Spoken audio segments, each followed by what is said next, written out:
The greatest of all time. In January of 2020, Ken Jennings was crowned the Jeopardy greatest of all time. And no wonder, because he proved he was a trivia whiz. Ken. Who is Aristophanes? Ken. What's the Trojan horse? Ken. Who is Jean Lafitte? Ken. What's the dodo? Ken. What is Stella? Pretty good. And now he's hitting the stage again for a new show on the game show network, Mastermind.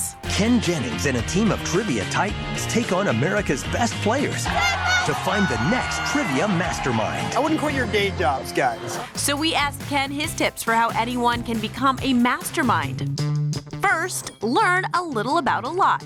I've been a big fan of knowing a tiny bit about a lot of things, or if you can swing it, about everything, because that's just cultural literacy. Specialization isn't bad, but by having a little bit of knowledge about a ton of topics, you become more relatable. It means we all understand each other a little better, and we're all part of the same society. I think we should all be Renaissance men and women as far as we can do it. But that leaves a whole wide world full of information. So to narrow it down, Ken says you've got to follow the next tip. And you got to study your arena. I've watched Jeopardy for 35 years, and I kind of know what the kind of stuff is you should know. Like, what's the most bang for your buck?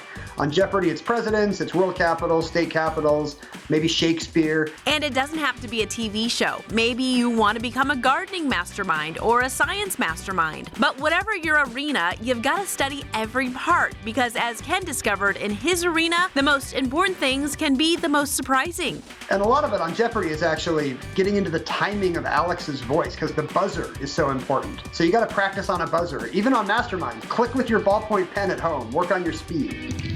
And finally, get curious. If you're interested in a subject, the facts will just stay in your head. You don't have to make flashcards about the lyrics of a song you like or the players on the team you cheer for. Like, that stuff will just stick in your head. Ken says his curiosity is the secret to his memorization. If you could somehow hypnotize yourself into being that interested in everything, then everything would just stick in your head. Honestly, I think anybody can do it. And you'll find information everywhere. Watching a movie or reading a book and looking up an unknown word. Reading the back of a cereal box or trying to do a crossword puzzle, and you never know when that info could come in handy.